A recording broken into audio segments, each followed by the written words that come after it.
देखो, let us start with circum circle for right angle triangle. इसमें direct दिया नहीं है, मैं क्वेश्चन देता हूं एक, आप ले लो।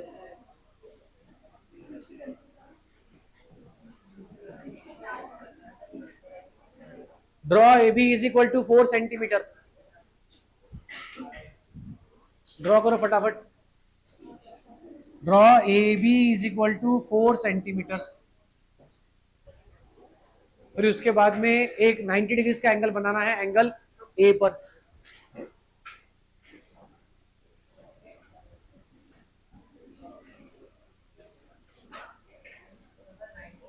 यस, ए बी बनाना है 4 सेंटीमीटर और एंगल ए बनाना है 90 डिग्रीज।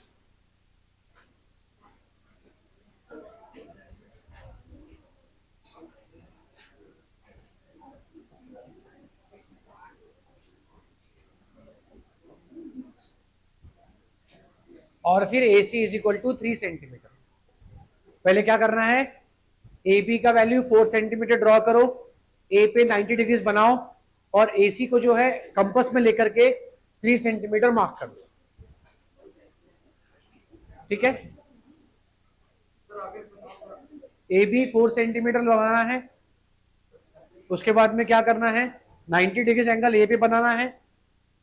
लाइन को एक्सटेंड करने के बाद में यहां से 3 सेंटीमीटर डिस्टेंस लेकर के आर्क बनाना है और फिर अब इसको कर लेना है ज्वाइन। ये हो गया आपका ट्रायंगल ए बी सी, जिसमें एंगल ए है 90 डिग्रीज। एंगल ए क्या है हमारे पास, 90 डिग्रीज है।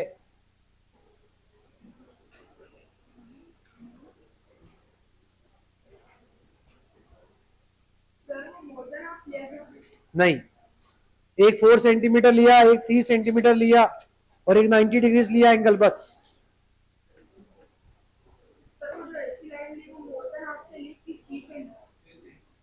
हमने ए से लिया 3 सेंटीमीटर, ए से 3 सेंटीमीटर लेके मार्क कर लेना है। बन गया। पहले ए बी बनाया 4 सेंटीमीटर, ए पे 90 डिग्री का एंगल और ए सी का वैल्यू 3 सेंटीमीटर। और अब क्या करना है, अब अपने को बोला है इसका बनाओ सर्कम सर्कल। क्या बनाओ इसका, तो सर्कम सर्कल के लिए हम लोग क्या बनाते हैं, परपेंडिकुलर बाइसेक्टर। क्या बनाते हैं हम लोग, परपेंडिकुलर बाइसेक्टर। कैसे बनाएंगे, अब आप ए और बी का परपेंडिकुलर बाइसेक्टर बनाने वाले हैं। किसका, ए और बी का। ए और बी का परपेंडिकुलर बाइसेक्टर कैसे बनाएंगे हम लोग, ये यहां पर रखेंगे metal and, more than half लेंगे इसके अंदर, ये ऊपर ये नीचे। फिर वैसे ही बी पे लेंगे मेटल एंड और मोर देन हाफ लेंगे इधर नीचे इधर ऊपर। और फिर क्या करेंगे, इसको ज्वाइन कर लेंगे।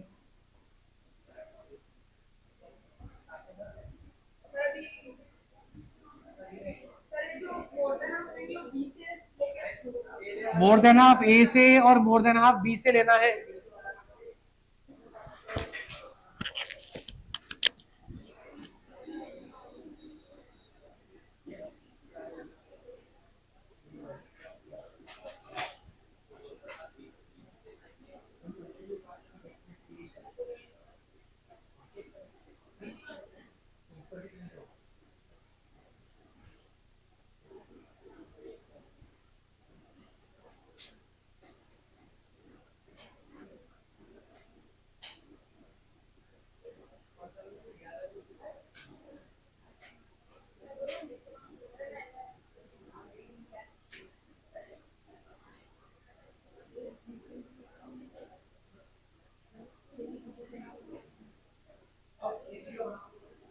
सबने एबी का बना लिया, अब एसी का बनाएंगे सब लोग। एसी का परपेंडिकुलर बाइसेक्टर बनाना है तो मोर देन हाफ कहां कहां से, ए से और सी से। अगर मैंने बोला ए बी का परपेंडिकुलर बाइसेक्टर तो ए से और बी से। इसका बनाएंगे आप,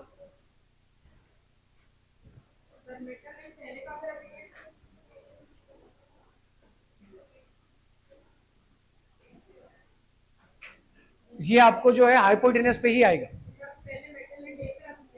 ए बी के लिए पहले ए फिर बी, पहले ए फिर सी। तो आपको परपेंडिकुलर बाइसेक्टर जो दोनों का इंटरसेक्ट होगा that will intersect on hypotenuse, और वो भी हाइपोटेनियस के मिड पॉइंट पे ही होगा ऑटोमेटिकली। हुआ क्या?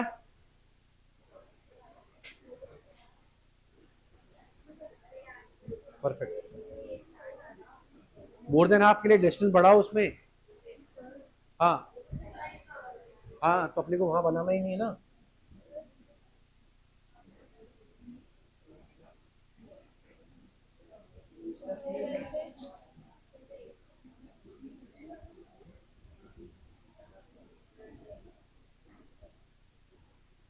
ये ज्वाइन करो। वैसे ही इधर में जो है जब आओगे आप, अगर ऊपर और नीचे और फिर इसको और कर दो, दो लाइन्स बनाए के सबने परपेंडिकुलर बाइसेक्टर्स दोनों के। अब आप देखेंगे तो आपको ऐसा मिलेगा, सब लोग ध्यान से देखेंगे, आपने जो परपेंडिकुलर बाइसेक्टर्स बनाए हैं वो आपको जो है इस पॉइंट पे इंटरसेक्ट करते हुए मिलने वाले हैं, एक ऐसा और एक ऐसा।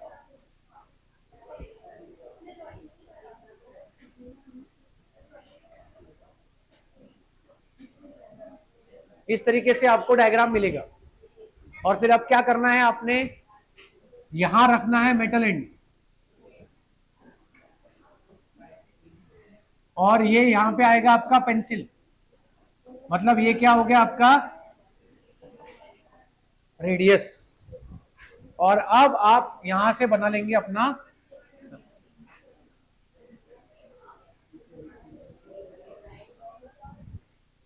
बना बना लिया।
अब इसके बाद में आके हम ये मेटल एंड है, यहाँ पे पेंसिल, ऐसा आपका रहता है ना शॉप, यहाँ मेटल एंड, यहाँ पे पेंसिल रखो और सर्कल बनाओ। तो बेसिकली आपका ये क्या है, रेडियस है, ये भी रेडियस है, ये भी रेडियस है, आपका प्रॉपर हाइपोटेनस के मिड पॉइंट पे ही टच होगा वो। तो हम लोगों ने तीन देखा, अगर आपके पास में एक्यूट एंगल ट्रायंगल है तो वो ट्रायंगल के अंदर है सेंटर, अगर ऑब्ट्यूज एंगल ट्रायंगल है तो सेंटर ट्रायंगल के बाहर है, और अगर राइट एंगल ट्रायंगल है तो सेंटर हाइपोटेनस पर है।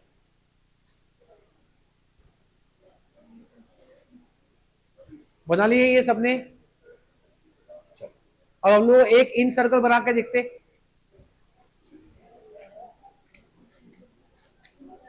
इन सर्कल आपको है कि नहीं है नेक्स्ट चैप्टर में कि नेक्स्ट एक्सरसाइज में?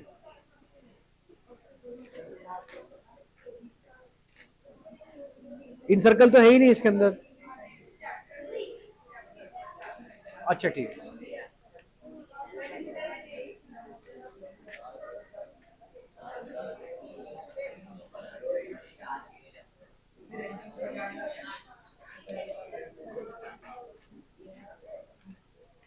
वही है, देखो इन सर्कल जो बनता हमारे पास में, इधर तो दिया है नहीं, मैं आपको सिर्फ एक्सप्लेन कर देता। ठीक है, अपने को यहाँ पे है तो बनाएंगे तो नहीं, पर अपन सिर्फ समझ लेंगे क्या है। कोई भी एक ट्रायंगल लेते ना अपन, इसके परपेंडिकुलर बाइसेक्टर का मतलब क्या है? सरकम सर्कल का। ठीक है, इन सर्कल के लिए एंगल बाइसेक्टर्स का इस्तेमाल होता है। एंगल बाइसेक्टर कैसे बनाते हैं? ये यहां आप मेटल एंड रखोगे, मोर देन हाफ, मतलब कि ये जो साइड है आपका, ये और ये, इन दोनों के कंपैरिजन में थोड़ा सा डिस्टेंस ज्यादा लेना है, इधर इधर मार्क करना है। ठीक है, मोर देन हाफ नहीं लिया, कम लिया तो भी चलता, सिर्फ सेम डिस्टेंस मार्क करना है इसके ऊपर। फिर इसका डिस्टेंस जो है थोड़ा सा देखना, और इधर मार्क करना, और फिर ये ज्वाइन करेंगे तो आपको आता है एंगल बाइसेक्टर। हमारे पास में एक एंगल है, अगर ऐसा आप यहाँ पे कंपास रख दो मेटल एंड, ऐसा एक आर्क बना लो अपने मन से। ठीक है, अलग अलग का रखो ही मत झंझट। आप एक कोई भी मन से डिस्टेंस लेकर के आर्क बना लो, कोई भी, जो भी एंगल दिया होगा उसमें अगर एंगल बाइसेक्टर बनाना है तो क्या करना है, अपने मन से कोई भी एक डिस्टेंस लेना और एक आर्क बना देना एंगल पे से। फिर उसके बाद इसमें जो आपका डिस्टेंस है उसका थोड़ा सा ज्यादा डिस्टेंस लेना, मोर देन हाफ या उससे बड़ा लिया तो भी चलता, जो भी आप कंफर्टेबल है। फिर यहां से ऐसे एक डिस्टेंस, और यहां से, और इसको जब आप जोड़ोगे तो ये क्या बनेगा, एक एंगल बाइसेक्टर बन जाएगा। क्या बनेगा? अगर ये ट्रायंगल है ऐसा, तो इसमें दो एंगल बाइसेक्टर्स अगर आपने बनाए, और फिर इस पॉइंट से एक परपेंडिकुलर यहां बनाया, तो ये जो है बनता है रेडियस। क्या बनता है ये? और फिर इसको लेकर के सर्कल बनाया जाता है, जिसको बोलते हैं हम लोग इन सर्कल। क्या बोलते हैं? इन सर्कल। हाँ, पर अपने को नहीं है, टेक्स्ट बुक में कहीं पर भी दिया नहीं है, सिर्फ मैं आपको सरकम सर्कल बनाया है तो इन सर्कल के बारे में सिर्फ इंफॉर्मेशन दे। ठीक है, हाँ, अपने को वो है ही नहीं पार्ट, तो अपने को ध्यान रखना ही नहीं है। सरकम सर्कल का सिर्फ एक ही पार्ट याद रखना है, क्या? आप कैसे भी करके परपेंडिकुलर बाइसेक्टर्स बनाएंगे, इसमें सरकम सेंटर जो होता है, एमसीक्यू के लिए ध्यान में रखे, सरकम सेंटर, अक्यूट के लिए inside triangle, right angle triangle के लिए ऑन हाइपोटेनियस, और ऑब्ट्यूज के लिए आउटसाइड ट्रायंगल। ऑब्ट्यूज के लिए आउटसाइड ट्रायंगल। और ये हाइपोटेनियस वाला जो पार्ट लिखा है हमने, इसके अंदर एक और पार्ट ये है, इसका जो सरकम रेडियस होता है, ये हाफ ऑफ हाइपोटेनियस होगा। सरकम रेडियस जो है हमारा, वो हाफ ऑफ हाइपोटेनियस होगा। एमसीक्यू के हिसाब से आप ध्यान में रखो।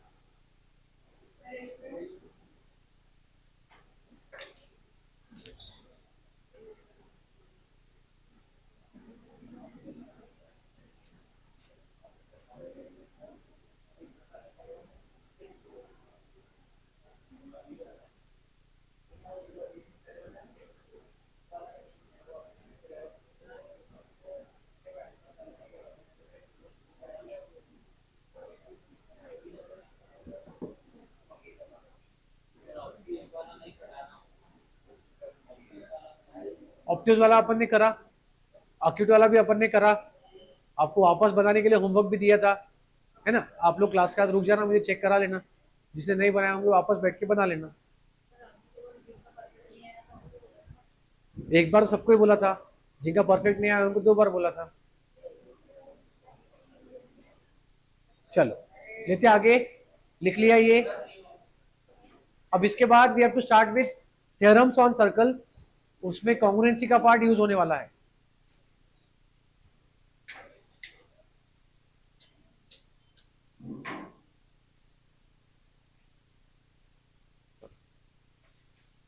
ट्रायंगल्स जो होते हैं, अगर हम बोलते हैं कि 2 ट्रायंगल्स कॉन्ग्रुएंट है, उसका मतलब क्या होता है? What do you mean by 2 triangles congruent?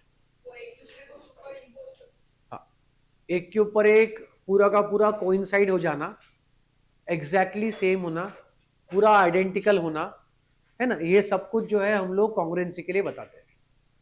2 triangles congruent, 2 triangles congruent अगर ये होता है तो हमारे पास ट्रायंगल में 3 पार्ट्स है, एक है साइड्स, एक है एंगल्स और एक है वर्टाइसेस। तो ये तीनों का भी रोल वहां पे होने वाला है, बहुत इंपॉर्टेंट है। कैसे? साइड्स जो है वो होने चाहिए इक्वल, एंगल्स जो है वो भी होने चाहिए इक्वल, और वर्टाइसेस जो है दे मस्ट बी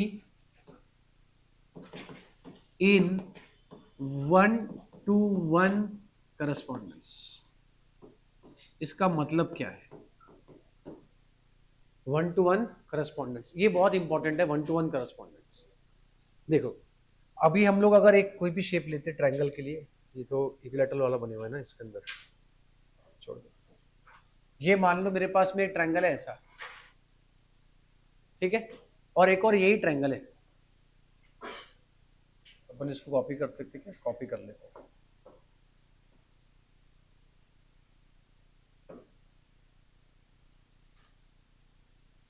ठीक है, ये एकदम एग्जैक्ट आइडेंटिकल है। अब अगर मैं इसको नाम दूं ABC, ऊपर वाले को, और इसको नाम देता हूं मैं PQR, तो हम बोल सकते हैं कि AB और PQ का साइड इक्वल है। ये दोनों साइड्स क्या होंगे? ये दोनों साइड्स भी, ये दोनों साइड्स भी। अगर ऐसा मेरे पास में आ जाता है तो हम बोलते हैं कि दोनों ट्रायंगल्स कॉन्ग्रुएंट है, और उसके लिए एक टेस्ट बन जाता। क्या है? हर बार 3 साइड इक्वल, 3 एंगल इक्वल और तीनों वर्टाइसेस 1-to-1 करस्पॉन्डेंस आप बताने वाले नहीं है। आप मिनिमम सेट ऑफ कंडीशंस बताएंगे, जिसमें पहला मिनिमम सेट ऑफ कंडीशंस है कि तीनों साइड अगर इक्वल है दोनों ट्रायंगल के, तो हम ये बोल देंगे कि भाई दोनों ट्रायंगल क्या है? कॉन्ग्रुएंट है। अब सबसे मेन बात है कि कौन से 2 ट्रायंगल कॉन्ग्रुएंट है। नाम क्या है 2 ट्रायंगल्स का? ABC और PQR। अगर मैंने ABC की जगह PRQ बोल दिया तो ट्रायंगल तो वही है ना, ट्रायंगल तो वही है, बट प्रॉब्लम क्या हो जाएगा? प्रॉब्लम ये होगा कि आपने B के जगह पे Q बोलना चाहिए था। B के साथ 1-to-1 करस्पॉन्डेंस में कौन होना चाहिए? Q, क्योंकि B के ऊपर जो सुपर इंपोज होगा या कोइंसाइड होगा वो कौन होगा? Q होगा। R हो सकता है क्या? नहीं। R हो सकता क्या? नहीं। हमारे पास में अगर हमने ट्रायंगल को रोटेट कर दिया, समझ लो ये हमारे पास ट्रायंगल है ऐसा, है ना। अब इसके अंदर घूमेगा कहीं, एक मिनट।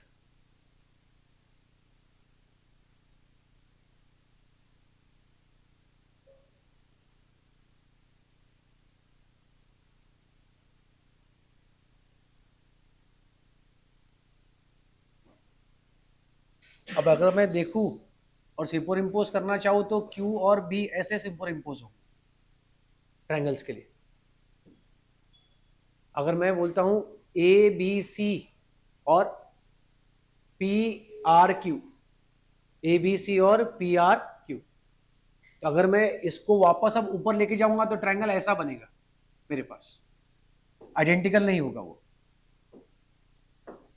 ये जो साइड है R को अपन ने B पे डाल दिया और C के साथ Q को डाल दिया, और P को अब आप इंपोज करना चाहे A पर तो होगा क्या? इसको मैं ऊपर लेके जाऊं ऐसे तो यहां पे दिखेगा मुझे, A के ऊपर ओवरलैप होगा क्या? नहीं। तो इसमें सबसे इंपॉर्टेंट है नेमिंग। जो आपका 1-to-1 करस्पॉन्डेंस का मतलब क्या है, अगर मैं कहीं पर भी बोलता हूं कि मेरे पास में दो ट्रायंगल्स कॉन्ग्रुएंट है, क्या है दो ट्रायंगल्स, तो उसके नाम का बहुत इंपॉर्टेंस है। अगर बोलूं triangle A B C is congruent to triangle P Q R, तो यहां से मुझे बहुत सारी चीजें मिलती है। कौन सी मिलती, A will correspond to P, B will correspond to Q and C will correspond to are.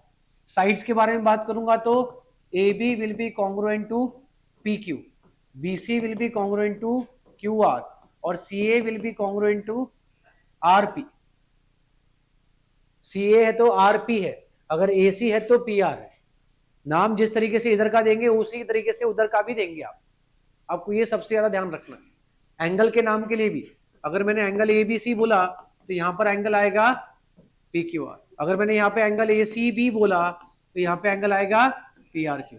यहाँ पे अगर एंगल मैंने बी ए सी बोला तो यहाँ पे एंगल आएगा क्यू पी आर। ये पूरा जो है 1-to-1 करस्पॉन्डेंस का खेल है। क्या ये 1-to-1 करस्पॉन्डेंस का खेल। हम जब बता रहे कि दो ट्रायंगल्स कॉन्ग्रुएंट, इसका मतलब तीन वर्टाइसेस 1-to-1 करस्पॉन्डेंस में, तीन साइड्स इक्वल और तीन एंगल्स भी इक्वल। अब देखा जाए तो ये 9 सेट्स है टोटल, है ना। एक एक पेयर बना के देखो तो 9 कंडीशंस है। इसमें से ये बाय डिफॉल्ट हम लोग इंक्लूड करने ही वाले हैं कहीं पर भी लिखने के समय। और ये बचे हुए 6 में से कोई भी 3 कंडीशंस का सेट इस तरीके से बनाते हैं हम कि मिनिमम कंडीशंस में हम लोग प्रूव कर पाए कि दो ट्रायंगल्स ऑटोमेटिकली कॉन्ग्रुएंट हो ही जाएंगे। ठीक है। और वो जो कंडीशंस होती है वो बेसिकली कंडीशंस जो है कंस्ट्रक्शन की कंडीशंस है कि अगर आप दो ट्रायंगल्स को गिवन कंडीशंस में अगर कंस्ट्रक्ट करें और इक्वल बन जाता है तो वो हो जाएगा। तो उसमें जो आए थे अपने पास में S S S, S S A या फिर ए एस और आर एच एस, ये हमारे कॉन्ग्रुएंस के रूल्स है। कोई उसे रूल्स बोलता है, कोई उसे टेस्ट बोलता है ना। कॉन्ग्रुएंस के either they can be called rules और टेस्ट। एस एस एस का मतलब क्या होता है, साइड साइड साइड, यानी कि तीन साइड एक ट्रायंगल के और तीन साइड दूसरे ट्रायंगल के करस्पॉन्डिंग साइड्स अगर इक्वल है तो हम क्या बोलेंगे, triangles are congruent by S S S test. अगर दो एंगल, दो साइड्स और उसके बीच का एक एंगल अगर इक्वल है, टू करस्पॉन्डिंग ट्रायंगल के दो साइड्स और उसके बीच का एक एंगल, तो हम क्या बोलेंगे, एस ए एस टेस्ट। दो एंगल के बीच में एक साइड है तो ए एस ए, दो एंगल फिर एक साइड है तो ए एस। तो बेसिकली ऐसा है कि दो एंगल और साइड अगर रहे तो कॉन्ग्रुएंट जो है वो दो मेथड से हो सकता है। एक हो सकता है ए एस ए या फिर ए एस। अब ये जो दो है अपने को सिर्फ और सिर्फ देखने के बाद मालूम पड़ेगा। जैसे हम लोग उसको अपने पास में जो गिवन डायग्राम्स रहेंगे या गिवन कंडीशंस रहेंगे उसके हिसाब से हम देख के बताएंगे कि भाई ए एस लेना है या ए एस ए लेना है। कोई कोई लोग उसको साइड एंगल एंगल भी बोलते हैं, एस ए, डिपेंड करता कौन क्या चलाता। बट बेसिक उसके अंदर जो कंसेप्ट है वो ये है कि अगर दो एंगल के बीच में एक साइड रहा तो नाम देंगे एंगल साइड एंगल, दो एंगल फिर साइड रहेंगे तो एंगल एंगल साइड या फिर साइड एंगल एंगल। तो आपको तीन सेट ऑफ कंडीशंस में से कुछ सेट ऑफ कंडीशंस शायद डायरेक्ट दी होंगी, कुछ नहीं दी होंगी तो हमें लेने पड़ेंगे, कुछ नहीं दी होंगी तो हमें क्या करना पड़ेगा, लेने पड़ेगा। ये लिख लो। Before we start with theorems on circles, सबसे इंपॉर्टेंट है कॉन्ग्रुएंस ऑफ ट्रायंगल। अभी अपन देखा जाए तो सर्कल्स 10% ही पढ़ने वाले हैं, 90% ट्रायंगल्स ही पढ़ने वाले हैं। चैप्टर का नाम सर्कल्स जरूर है, लेकिन आपको जो भी थ्योरम्स प्रूव करने हैं वो सारे के सारे जो है ट्रायंगल्स के ही थ्रू प्रूव करने हैं। विदाउट ट्रायंगल्स आप कुछ भी प्रूव कर ही नहीं पाएंगे।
ये हो गया कि साइड्स इक्वल है और टाइसेस जो है वो 1:1 करस्पॉन्डेंस में चाहिए।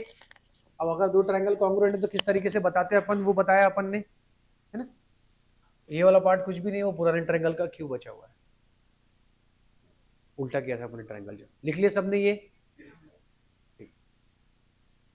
अभी देखो, अगर मैं आपको ऐसा बताता हूं कि ये दो ट्रायंगल्स है मेरे पास, एक ये ट्रायंगल है और एक ऐसा ट्रायंगल है, इसको चिपक, ये साइड इक्वल है, और बोला ये साइड और ये साइड भी इक्वल है, और ये वाला जो एंगल है और ये वाला जो एंगल है ये भी इक्वल है, ठीक है। तो क्या अब आप प्रूव कर सकते हो, जैसे ये नाम देता हूं मैं ए बी सी और ये ए डी सी, गिवन है हमारे पास कि भाई A B is equals to A D is equals to A C is equals to A E, ये पूरा दिया है कि चारों साइड्स इक्वल है आपस में, और बोला है कि angle B A C is equals to angle D A E, और बोल रहे कि टू प्रूव है B C is equals to D E, B C is equals to D. Normal congruency से कैसे करेंगे अपन, मैं वो बताता हूं, ठीक है। देखो, मैं बोलूंगा in triangle A B C and triangle A D, ये दो ट्रायंगल्स की बात कर रहे हो आप। अब इन दो ट्रायंगल्स के अंदर हम कुछ भी लिखने के पहले सिर्फ देखेंगे, ये ट्रायंगल में दो साइड्स इसके इक्वल है, इन दो साइड्स, और दोनों साइड के बीच में एंगल है क्या, दोनों साइड के बीच में एंगल है क्या मेरे पास, हाँ। अब अगर मैं बोला दोनों साइड के बीच में एंगल है तो कौन सा होगा वो टेस्ट, दो साइड के बीच में अगर एंगल है तो कौन सा टेस्ट हो गया, तो हम उसको लिखते कैसे देख लो, A B is equals to, अपने पास ट्रायंगल है ना ए डी, ये क्या है हमारे पास गिवन, फिर बोलेंगे angle B A C is equals to angle B A C, लिया तो डी ए ई लेंगे, ये भी क्या है हमारे पास गिवन। अब उसके बाद में हमारे पास आता है A C is equals to A E, ये भी क्या है given. Therefore triangle A B C is congruent to triangle A D E by which test, ठीक है। अब हम बता रहे ये कि हमारे पास में तीन मिनिमम कंडीशन से दो ट्रायंगल तो कॉन्ग्रुएंट हो गए, ठीक है। अगर तीन कंडीशंस इक्वल है इसके, तो बाकी के रिमेनिंग तीन कंडीशंस भी इक्वल हो जाएंगे अब, ठीक है। तो क्या मैं ऐसा बोल सकता हूं कि therefore BC is equals to DE। अब ये जो इक्वल बताया है मैंने, इसके लिए रीजन होता है एक, और वो रीजन होता है सीपीसीटी। सीपीसीटी का फुल फॉर्म क्या है? Corresponding parts of congruent, corresponding parts of congruent, ठीक है। अब यही जो है आपको थ्योरम दिया है सर्कल के अंदर, यही जो है आपको सर्कल में थ्योरम दिया है। कैसा थ्योरम दिया है? ये एक सर्कल है आपका, और ए जो है वो सेंटर है। अगर ए सेंटर है तो सेंटर पे जो भी एंगल होता है उसको क्या बोलते हैं? Central angle. सेंटर पे कोई भी एंगल होता है क्या बोलते हैं उसको? Central angle. अगर सेंट्रल एंगल इक्वल है, अगर सेंट्रल एंगल इक्वल है तो उसके एंगल के अपोजिट में जो कॉर्ड है वो भी क्या होगा? इक्वल होगा। वो भी क्या होगा? इक्वल होगा। मतलब क्या था? हमें ये गिवन ही नहीं था, वो ये लिख के देंगे ही नहीं। अब मुझे बताओ ये चारों भी साइड्स इक्वल कैसे हो जाएंगे? ए सेंटर है तो A B, A C, A E, A D सब क्या बन गए? Radii of same circle. तो ये जो रीजन है यहाँ पे गिवन, इसके जगह पे आप क्या लिखने वाले हैं? Radii of same circle. मैं आपको ये बताने की कोशिश कर रहा हूं कि हम लोग पढ़ सर्कल रहे, लिख ट्रायंगल रहे, है ना। इसमें ये जो कंडीशन है यहाँ पे, इसके लिए भी क्या लिखेंगे आप? Radii of same circle. Theorem है हमारा, अगर सेंट्रल एंगल इक्वल है तो कॉर्ड्स इक्वल है। अगर सेंट्रल एंगल इक्वल है तो कॉर्ड्स, उसका दूसरा थ्योरम है कि अगर कॉर्ड्स इक्वल है तो सेंट्रल एंगल इक्वल है। अगर कॉर्ड्स इक्वल है तो central angle equal. Chords equal है इसका मतलब बीसी और डीई इक्वल बन जाएंगे। अगर वो इक्वल बन गए तो ये एंगल के जगह पे मैं इसको लिख दूंगा गिवन, और ये एंगल को नीचे लिख दूंगा सीपीसी। अगर मेरे पास में ऐसा बनाया कि भाई ये कॉर्ड्स इक्वल है तो एंगल इक्वल होंगे, ये बताना है, तो triangle congruent by SSS test हो जाएगा। Triangles congruent by SSS test होगा। पहले ये लिखो आप, फिर वो भी लिखो। इसमें क्या है, ये जो है ना, आप जब लिख रहे वहां पे आप गिवन करके मार्क करके लिखो कि अपन रेडाई ऑफ सेम सर्कल लिखना है।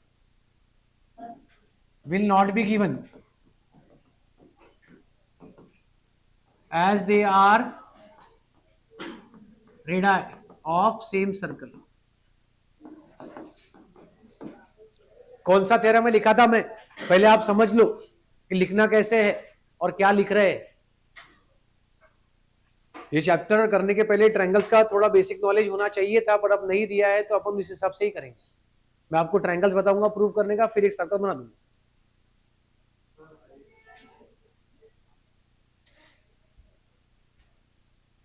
ये जो साइड्स अपने को इक्वल देते थे, अब वो देंगे नहीं इक्वल। क्यों? क्योंकि रेडाई ऑफ सेम सर्कल है तो बोलने की जरूरत नहीं है।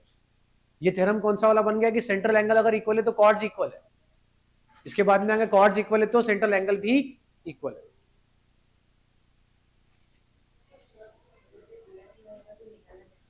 क्या बोल रहे?